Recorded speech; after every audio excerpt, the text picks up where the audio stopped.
Excellencies, distinguished guests, thank you for inviting me to take part in this important panel. Let me start with the words of Jean Monnet, one of the European Union's founders. Europe will be forged in crisis and will be the sum of the solutions adopted for those crises. The pandemic clearly shows the need for EU leadership and cooperation. A truly effective global response to COVID will be possible only through multilateral institutions. But the EU needs partners to strengthen the international values and rules-based order and to bring new life to global economic governance. We want to unlock the potential of EU-Asia cooperation, including, naturally, India as a leading player. We ought to revive the World Trade Organization as the key institution for solving economic disputes. We should restore the role of the international rules-based trade system while protecting ourselves from unfair practices from some countries.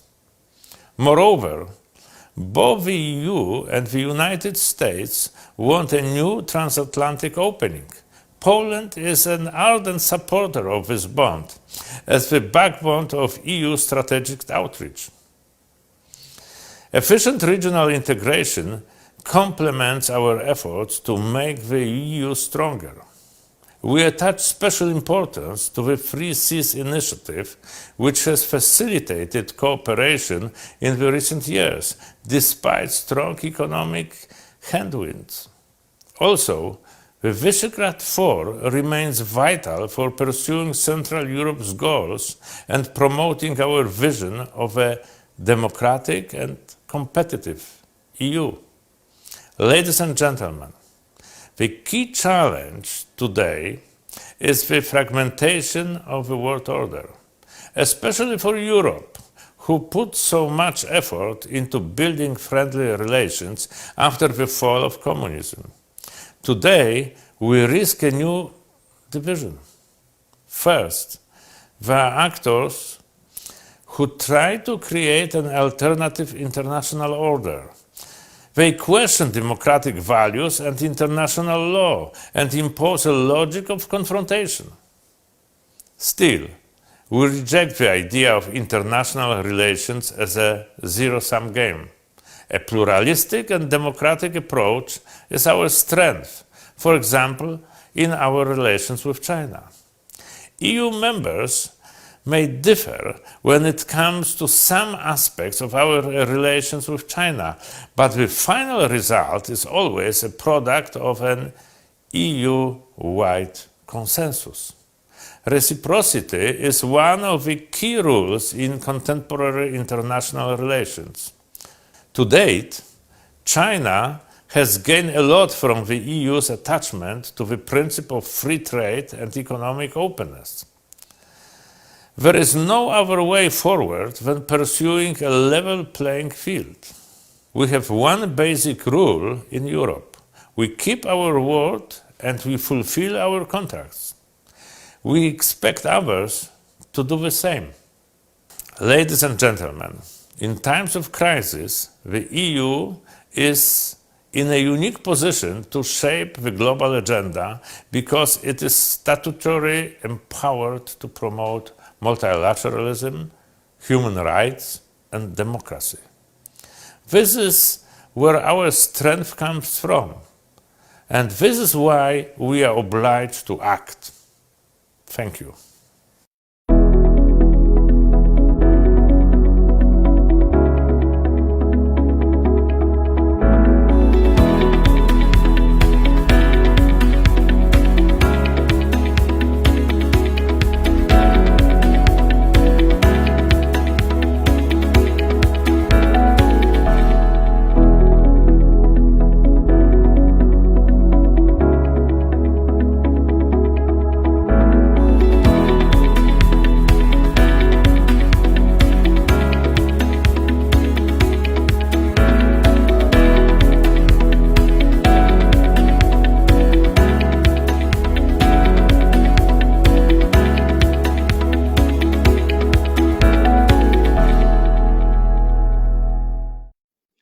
Excellencies, ladies and gentlemen, welcome to our panel titled Reclaiming Europe, Navigating the Political Compass.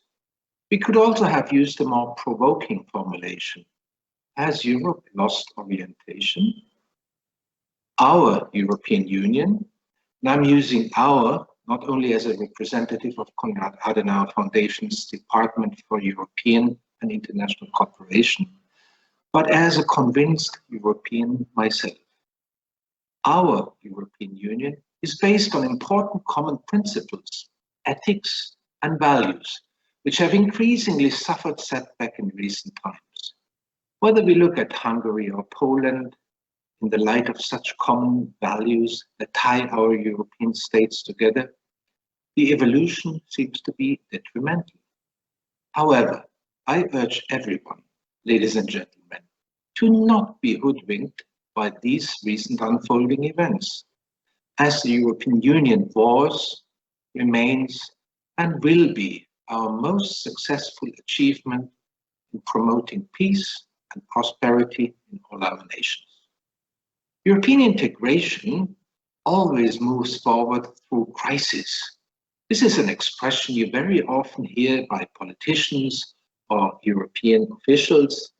In this regard, the COVID-19 crisis has often put us to the test. And many of us, unfortunately, have fallen back into old habits of merely thinking about their own nation. However, this way of thinking will not get us anywhere in the long run. As the economic, but also the social well-being of our small nations depends on us, standing as a strong unit, as well as being recognized as such by the rest of the world. This does by no ways mean we should neglect the duty of the state to primarily look after our citizens. In this regard, we have to see how the EU is navigating its compass towards the US and China. In India, there was much criticism about the CAI, that's the Comprehensive Agreement on Investment, end of 2020, between the EU and China. Basically, it was argued that in favor of short-term economic gains, the EU betrays its own principles. Well, the agreement is not yet ratified. Some EU politicians already speak of the deal being killed. I'm sure our panelists can shed some light on that. Early May, Portugal will host the next India-European Union Summit. We hope that the summit will not only show a beautiful harbor, the Portuscale, that is how Portugal got its name, but we also hope that the participants will recognize the beauty of further and stronger cooperation between India and Europe. It's now my pleasure to be introducing this exciting panel discussion, which is filled to the brim by knowledgeable and insightful panelists. With Dr. Augusto Santos Silva, I have the privilege to present the Portuguese Minister of Foreign Affairs, and who, like few others, is committed to our shared core European values of multilateralism, cooperation, and joint decision-making, and who thus champions a strong and united Europe, in which each and every European enjoys an opportunity to prosper. In Dr. Ance Logar, we have with us the Slovenian Foreign Minister, whose country will take over the presidency of the Council of the European Union in a few months' time, and who has constantly voiced his particular commitment towards defending the upholding of the rule of law within the EU. Moreover, his government, with its close cooperation with current Council President Portugal, his immediate predecessor Germany, as well as France, serves as a shining example of efficient, beneficial and fruitful cooperation between EU nations. By the presence of Dr. Bogdan Aurescu, the panel is further enriched by yet another staunch advocate of solidarity and unity among European member countries. In his role as Romanian Foreign Minister, he stands firmly for our shared vision of a strong union and collective governance among all EU member states. We are also joined by the presence of Mrs. Milena Lacharevic, who is one of the founders and program director at the European Policy Center. She's a proven and outspoken expert in the field of public administration reform. And last, but certainly not least, I'm delighted to introduce you to Dr. Garima Mohan, a renowned scholar who has done extensive and impactful research inter alia on European-Indian relations, currently active in the German Marshall Fund of the United States. Her expertise clearly makes her a perfect fit as moderator for this event. Garima, over to you. Welcome to the Raisina Dialogue 2021. In this panel, titled Reclaiming Europe, Navigating the Political Compass, we'll be talking about the challenges and crises facing the European Union today, particularly as a result of the COVID-19 pandemic. We'll discuss how the EU positions itself in the world, especially as it navigates US-China competition. And finally, we'll talk about the changing perceptions of India as a partner in the European Union and its member states. To discuss these themes today, we have a fantastic panel with us representing countries that are at the forefront of figuring out some of these questions. We're very happy to welcome Minister Augusto Santos Silva, Minister for Foreign Affairs, Portugal, Minister Bogdan Aurescu, Minister for Foreign Affairs, Romania, Ante Loga, Minister for Foreign Affairs, Slovenia, and Milena Lacharevic, Director and Co-founder, European Policy Center in Serbia. I'm Garima Mohan from the German Marshall Fund, and I'll be your moderator for this discussion. Minister Silva, let's start this conversation with you, since Portugal currently holds the EU presidency. Now, the COVID-19 crisis has brought challenges of governance across the world, and the EU has been no stranger to them, first with the response to the pandemic and now with vaccine production and distribution. The EU-China relationship has been somewhat of a roller coaster, hitting a bit of a low at the beginning of the pandemic, to signing the CAI agreement, to now with China imposing sanctions on European members of parliament, think tanks, and researchers. At the same time, you have a good sort of offer for partnership from the Biden administration as it seeks to strengthen its alliances and partnerships. I would want to know from you what you think are the top 3 challenges the EU faces today that it will have to navigate in 2021, particularly also under Portugal's presidency. What would be your priorities? Over to you, Minister. Thank you very much. For me, the 3 top priorities are the following ones. First of all, to roll out the vaccination process in order to guarantee that at least 2/3 of our adults can be vaccinated until the end of summer. For us, it is very important to guarantee the so-called herd immunity. The second priority is to launch our recovery plans. We decided last year to fund this these national recovery plans with a new financial instrument of the European Union as such, the Recovery Fund. And now we are about to conclude the drafts, the national plans that have to be reviewed by the Commission and approved by the Council of Ministers of the European Union. And I think until the end of this summer, we need to have these national plans of recovery approved, and in order that the appropriate funding can help the national governments to relaunch to help the recovery of our economies.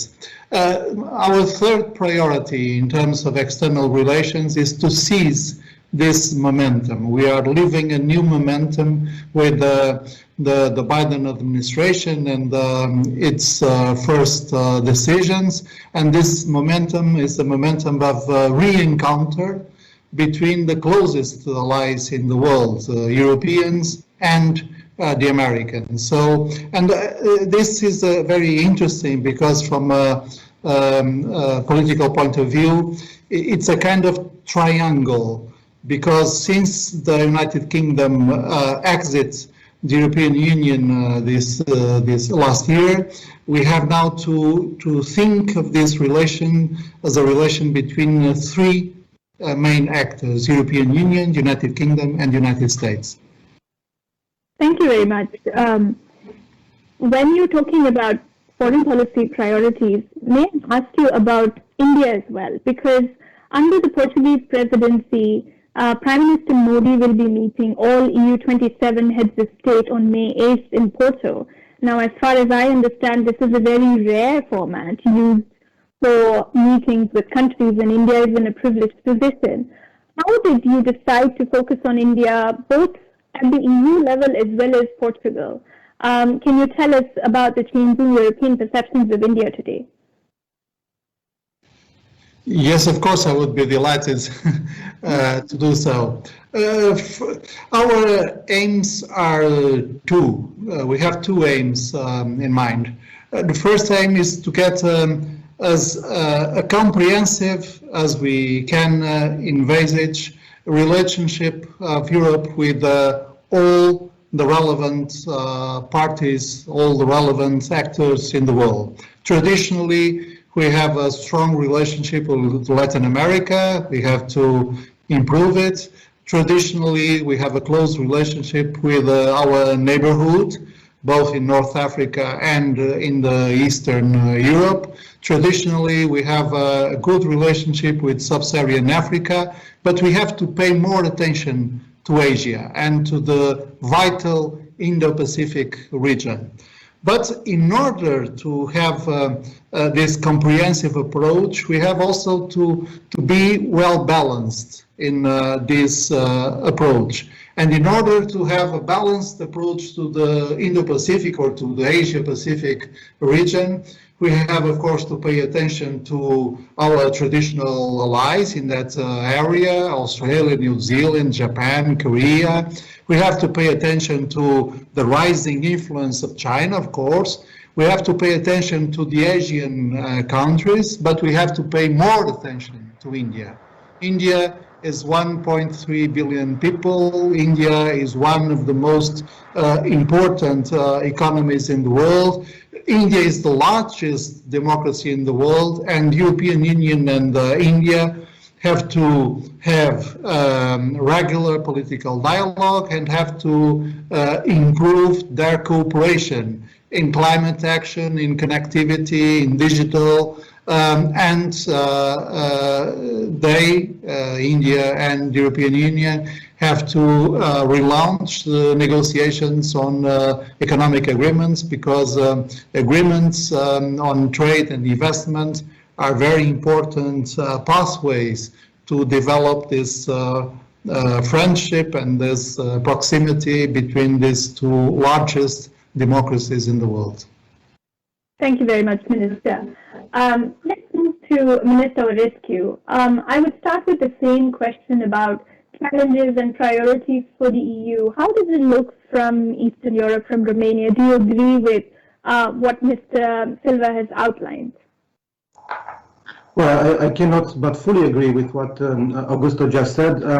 I think it's extremely important to focus first on combating the pandemic, and the efforts which are undertaken at EU level show how difficult it is, but at the same time also show how difficult it would have been without an EU collective effort to combat the pandemic, to put together the mechanism for acquiring and distributing the vaccines, even if we have certain difficulties in that, but we solve them all the time. Second, I couldn't but fully support the effort to recover from the economic point of view. The economic crisis, which is prompted by the pandemic crisis, is extremely difficult, and we need to make use of this huge amount of money that is available now for all the member states.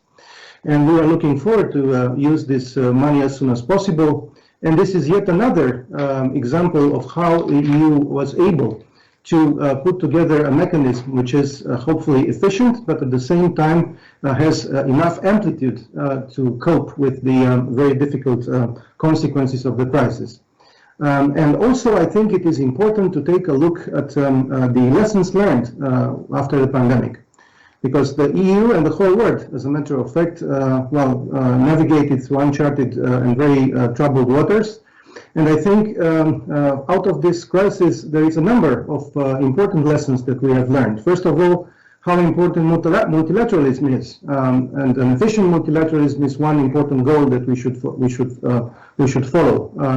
At the beginning of the crisis, it was this temptation of certain states in the world, including EU member states, to act alone, to act unilaterally, but this showed that it is inefficient and counterproductive, and then we started to work together at the level of the EU, but more importantly also at the level of the international community as a whole.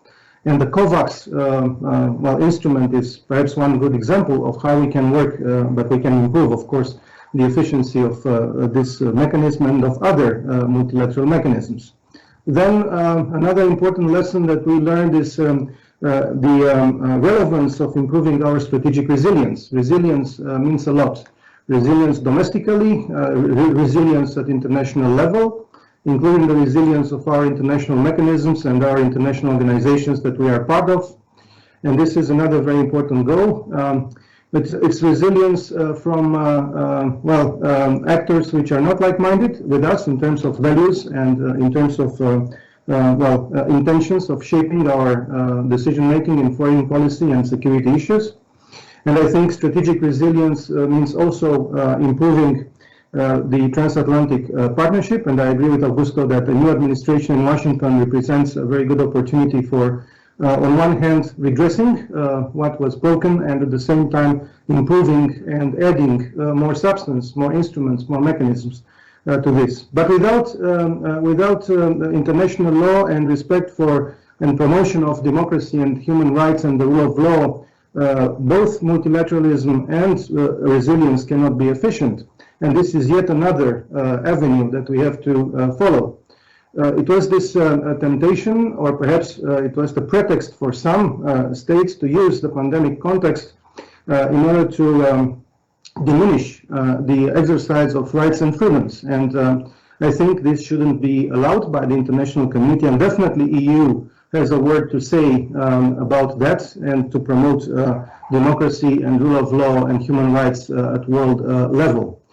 So these are just some of the lessons that we have learned, and we have to use these lessons learned, including in the context of the Conference for the Future of Europe that will be launched soon, hopefully on the 9th of May, which is also another good opportunity, and this is the second part of the answer to your question, to come back to our strategic agenda, because, despite the pandemic and beyond these lessons learned after the pandemic, we need to go back to the fundamentals, because we also have some issues to correct and make better and improve coming from, before this crisis.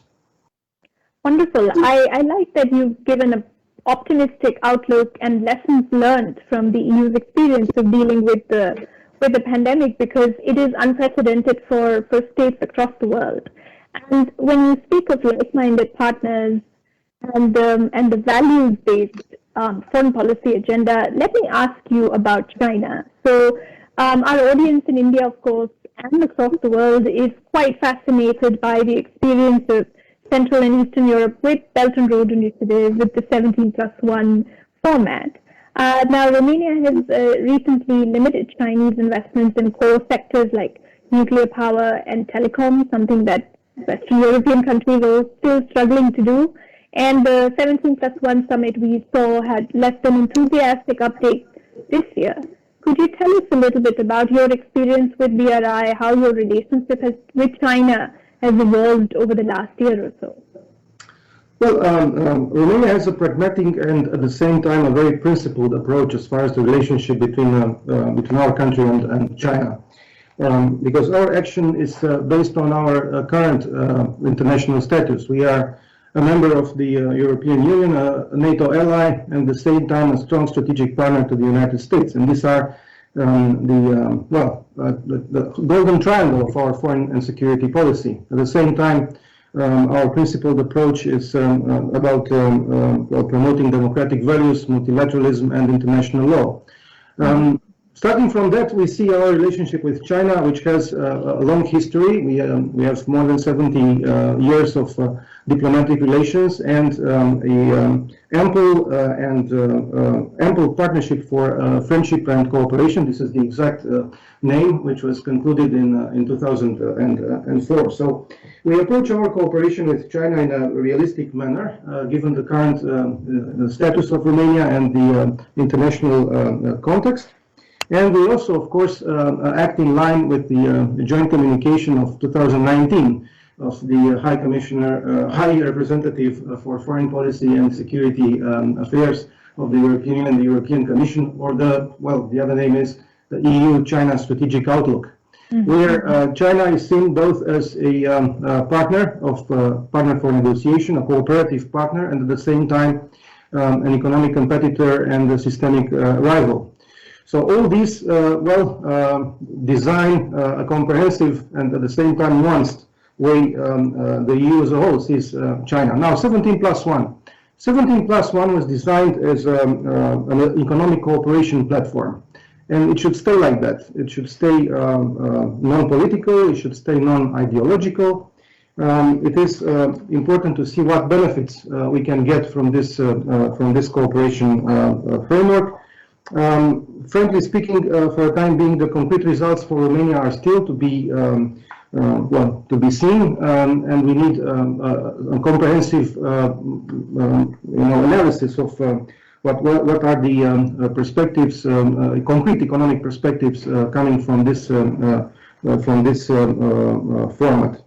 As far as the Belt and Road Initiative, we are not a party of this format.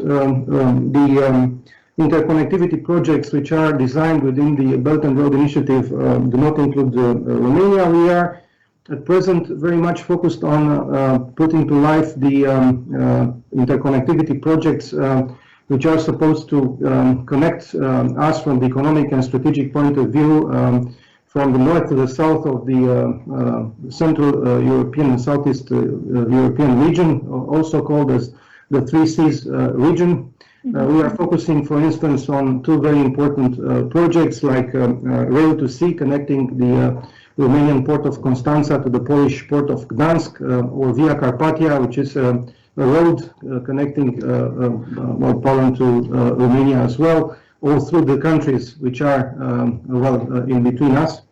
And I think these are the projects which we want to, for instance, to develop together with our like-minded partners. Wonderful. Thank you so much, Minister. Shifting to you, Minister Logar. Now, Slovenia also has a strong economic partnership with China. At the same time, a political and security partnership with the United States. I would like to hear your opinion of the Biden administration and its agenda and priorities, which have become clear in the beginning of this year, as well as what the EU has put on the table for strengthening transatlantic ties. How do you assess these? Well, thank you for the question. We have a quite vibrant bilateral exchange with China, but at the same time it's very unbalanced one.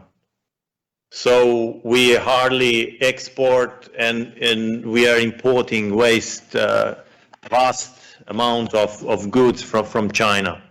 If we compare it with our trade to United States, for example, for our companies, it's more important to have market, United States market, as we export, I think, double more than we export to China. If we consider, let's say, posting European Union towards those two superpowers, so China or United States, I think we all agree around this virtual table that the strongest ally and partner to European Union are United States. So in that sense, I think it's urgent, as Augusto already presented, to enhance cooperation between European Union and United States. And I'm very glad that we recently had a conversation with Secretary of State Mr. Blinken during Portuguese presidency and the Foreign Affairs Council in Brussels. And I think this is of utmost importance to, let's say, speed up this way of cooperating. For example, last EU-United States summit was in 2014. I mean, being two strongest allies and having discussion on the top level 7 years ago, I think this is a way too long to wait. So I think during Portuguese presidency, or if not during Slovenian presidency, there should be a EU-United States summit where should we, let's say, strive for mutual cooperation on a global scale. I mean, those are the two biggest democratic market that has jointly roughly 1/3 of world GDP. And if in the meantime there was an, like Indo-Pacific Free Trade Agreement adopted recently, we stopped discussion a few years ago between European Union and United States. So there should be, I think, next step as well, comprehensive free trade agreement between the two entities. And as concerns Slovenia and future, so incoming presidency, we will do our utmost to enhance this cooperation and talks in starting new discussion with Biden administration. Thank you very much. If I can be a little provocative, do you think the timing of the KAI agreement was a good idea just before the Biden administration came into office, and they had highlighted a little bit their concerns with the agreement? Do you think this was a good idea, the timing of the agreement from the EU side, and going forward, will it be increasingly difficult for the EU to navigate these two strong partnerships? Well, the European Union is based on democratic values and on a dialogue. So the, let's say, adoption procedure is the lengthy one. It means that from, let's say, a scrap to the blueprint of the legislative proposal or of an agreement, it takes some time, which is bad for, let's say, efficiency, but is very good for fighting and defending this democratic value. And even though there was an agreement on the interinstitutional level at the let's say, evening of German presidency, there still needs to be a lengthy discussion within member state and as well European Parliament to accommodate all second thoughts or maybe issues that are outstanding. However, I think it was a very, let's say, not very wise decision from the Chinese side to take sanctions against some members of European Parliament or some members of member states that were within the bodies that are deciding on, let's say, EU or a sanction decision within the European Council. So in that sense, I think the mistakes was done for the time being from Chinese side, and I'm really, let's say, interesting to see how the discussion within the European Parliament that at the end has to ratify the agreement will take place and what tones we will hear there in the discussion. Thank you very much, Minister. Moving to Milena. Now, Serbia is in a very interesting position. You are an EU accession country. At the same time, since the beginning of the pandemic, you've benefited a lot from medical assistance from China in the beginning, and now this vaccine rollout program, as the rest of Europe is still struggling to come to the same point. How do you think this is changing the conversations in Belgrade and the region? Thank you, Garima, for that question. Yes, indeed, Serbia is a country that is somehow still trying to sit on all the possible chairs, as was mentioned by some foreign diplomats as well. And I think that during the pandemic, influence of China in particular, Russia not as much, I can say, but to an extent Russia as well, has increased substantially. And the Serbian leadership, the political leadership for the time being, has successfully shown that this friendship with China has benefited Serbia in terms of medical assistance and vaccination. At the same time, especially at the beginning of the pandemic, we saw that the president even himself spoke about, end of European solidarity and made similar statements in some very important addresses, which I think after that was to a certain extent amended, although not fully. And we have seen to an extent that somehow EU has been called out on every single mistake. At that time, at the beginning of the pandemic, to compare, at the beginning of the pandemic in Europe, to compare China, that had already been dealing with the pandemic for a while, with the reactions of the EU, which was at that moment being thrown into the crisis, was truly unfair. But at the same time, this showed that, let's say, the position of Serbia outside of the European Union does create, let's say, significant space for political maneuver.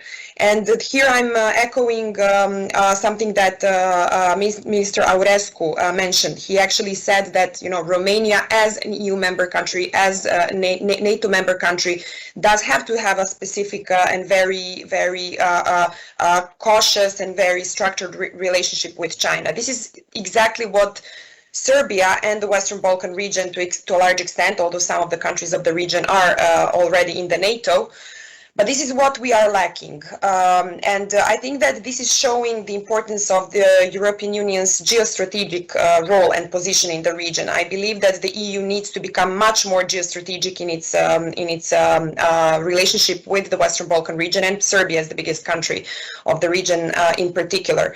It was a mistake, in my view, of the previous Juncker's Commission to explicitly state that enlargement would not happen during that mandate, although President of the Commission at that time was speaking about the very moment of accession. A lot of people saw that as a denunciation of the enlargement process itself. And we could feel that there was really a lack of attention to the region paid on the part of the EU. The EU was struggling with its own crisis, but at the same time, considering that the region is very much inside of the EU and very much geographically surrounded by the EU, the EU should not forget the strategic importance that it has and that it plays in the region. I think that with the new Commission, this problem has somewhat been fixed, although not fully. Of course, as with every policy and every negotiation within the EU, things do take time, and sometimes, starting from a good idea, you end up with numerous compromises which can tend to water down some good ideas from the very beginning. The EU presented a new enlargement approach to the region some months ago, and the idea was indeed to create, to turn enlargement into a more political process with a greater awareness of this strategic importance of the European Union in the region, and at the same time awareness of the strong influences of the non-democratic, non-European influences in the region. At this moment, we are waiting to see how much this political process will really emanate itself. We saw, for example, that in the joint declaration agreed among the European Union's institutions on the Conference on the Future of Europe, which Minister Aurescu rightfully mentioned, the Western Balkans are not mentioned, although we are not member states. This region is an accession region, as you said yourself, and I think that it would be very important to include the region in some sort of an observer status. in this discussion and conversation on the future of Europe. Because if the leadership, if the political leadership and the civil society and the citizens of this region do not feel as part of the mainstream discussions and conversations, policy conversations in the European Union, they are likely to feel less European. And you know, we cannot feel Chinese, we cannot feel that we are Asian, we are in the middle of Europe. But this, let's say, false brotherhood with China, especially in Serbia, is being promulgated, and it is being very much emphasized by the political leadership for their own reasons. And, you know, at the same time, the relationship with China and all this influence and all the support that we are getting as citizens of Serbia, we don't know at what price this comes. You know, people see and feel the benefits right now, but we don't know how we are paying for these vaccines. Nobody has, nobody has provided any sort of a price list. And at the same time, what we know for the time being from anecdotal evidence is that Chinese investors are being promised most of the large-scale investment projects in Serbia in the coming years.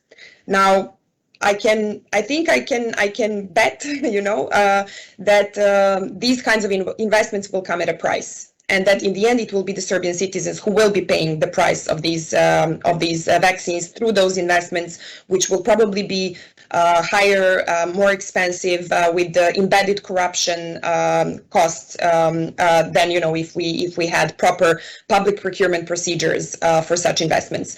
So in that sense, I think that, you know, the European Union needs to take a much more strategic approach to this region, and really this is the place where the European Union can and should prove its geostrategic strength and role.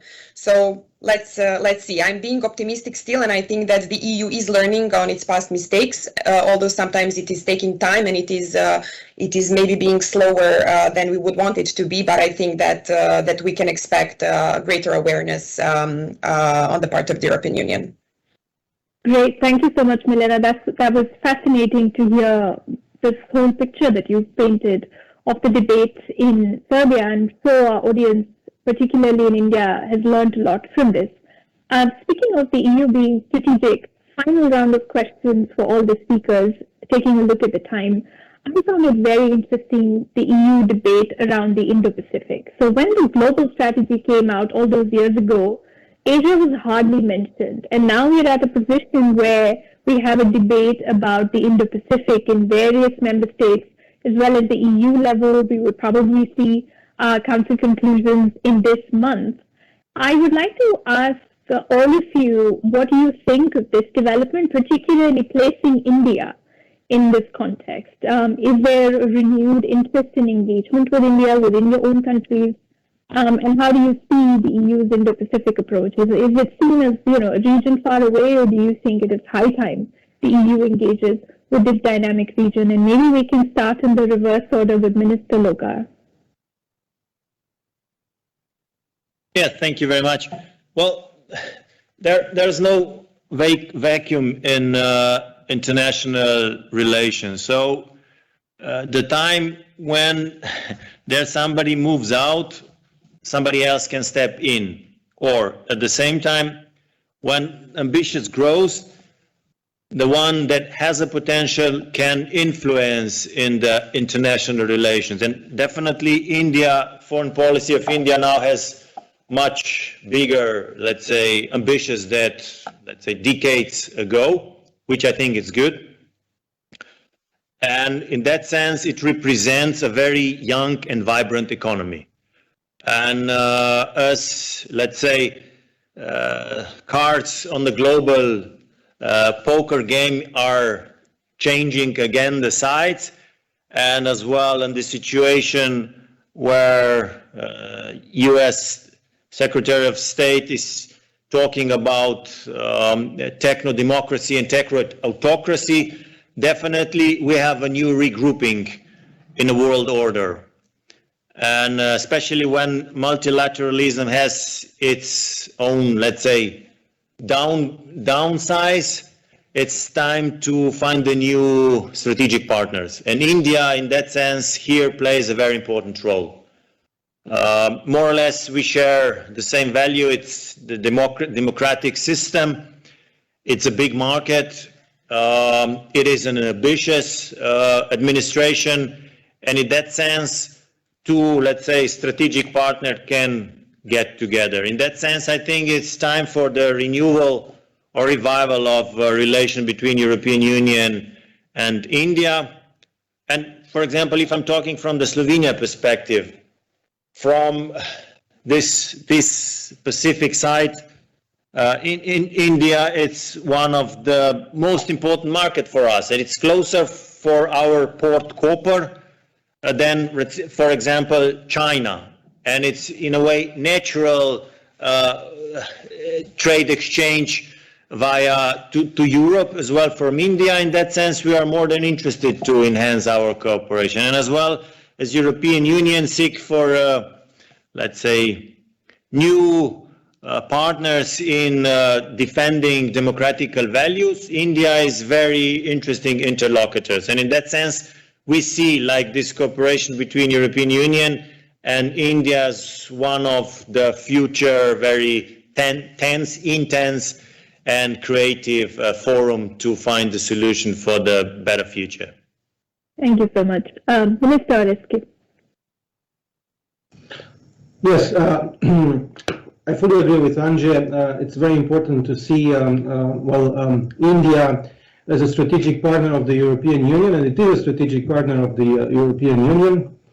That's why it is no accident that we are preparing this Indo-Pacific strategy of the European Union, and Romania is ready to to contribute with its own added value to this construction, which is very important. We have areas where we have know-how, like cybersecurity. We are hosting, starting with this year, the Cyber Center of the European Union in Bucharest, and there are many other perspectives that we can work on. We have started for already some years to work on improving and expanding our relations with the countries in the region. With Japan this year, we are working for upgrading the level of our relations to the level of strategic partnership. We are working hard on that. South Korea is already a strategic partner of Romania for already some time, and we are working to develop and enhance the cooperation with South Korea. We are working also on improving our relationship with Australia. And with India, I may say that we have a special relation grounded on an extended partnership, which we have concluded in 2013, covering a wide range of sectoral cooperation from defense to space and energy, IT&C, and tourism. And of course, we want to do more together. But remember that what I have mentioned in my previous intervention. What is important is to work for improving our strategic resilience. And for that, we need to work together with like-minded partners. And indeed, as Anja said, India is a like-minded partner of the European Union. We share the same values, we share the same democratic system, and we share the same attachment to multilateralism.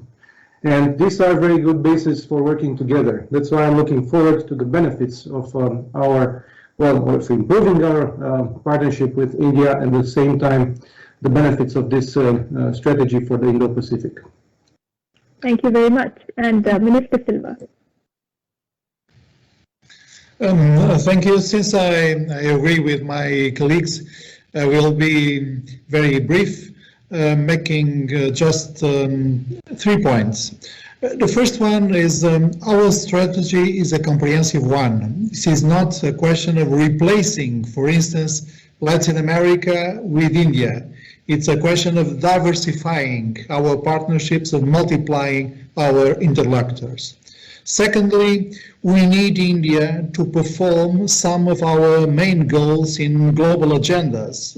Let's see the climate action. We cannot achieve our goals, the goals that we defined for 2050, without the engagement of larger economies like India.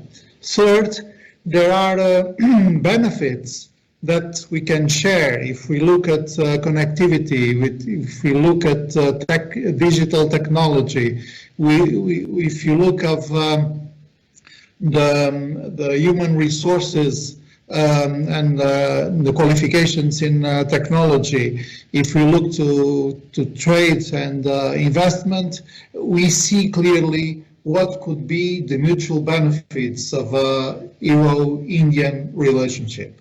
Thank you. Thank you very much. And Milena, coming to you, how do you see the role of other external actors in the region? Japan, I know, has an ambassador at large for the Western Balkans, has been increasing its presence in the region. Would be curious to see if you think Indo-Pacific partners are interesting for Serbia as well, or if it's distracting attention from this region. What's your take on that? Well, I believe that definitely since the relationship between the region and particularly Serbia and India have traditionally been very cordial, and the old Yugoslavia and India were partners in the non-aligned movement back in the previous century. I don't think that Serbia has, let's say, any reason not to fully comply with any EU policies relating to India, and I think that Serbia will be very much in compliance with those. In fact, India has gained more visibility in Serbia during the COVID crisis, especially with regards to the vaccination program, because it has donated 150,000 of the Covishield vaccines produced in India. It has provided them as a gift to Serbia. So this has been quite important for the visibility and showing this positive and cordial relationship between India. Where Serbia does have a problem, and where we still don't see any involvement and change and shift in this position, is non-alignment with the policies with the European Common Foreign and Security Policy with regards to China and Russia. So Serbia has basically not been complying with any of the European Union's resolutions concerning these two countries for a number of years now. For some reason, it did comply with a couple of resolutions concerning Belarus, which was a little bit of a shift. But overall, we see that this is where the real problem with Serbia's alignment with the EU's foreign policy lies. So I don't think that in any sense, India as a democratic country, which has already been mentioned, that this relationship can be in any way disturbing for Serbia's EU accession process. Where what we do see as disturbing in terms of even the formal alignment with the EU law are particularly cases of China and Russia. Thank you very much. With this, I think we will close this panel. Thank you so much for taking the time. It was very interesting to see an optimistic assessment of the EU's handling of the COVID-19 pandemic and the lessons to be learned, the need to strengthen multilateralism, the focus on India and the Portuguese presidency, and I'm sensing strengthening relationship with the United States in the Slovenian one. And of course, the importance of India, the rediscovery in the sense of India as a partner, not only in trade and economics, but also in achieving global goods such as climate action, digital connectivity, and an important pillar in the EU's Indo-Pacific strategy. Those were all really important, really useful takeaways. Thank you so much to my four panelists for taking the time for joining us and providing some excellent food support for Raisina Dialogue 2021. Thank you so much. Thank you. Thank you. Thank you.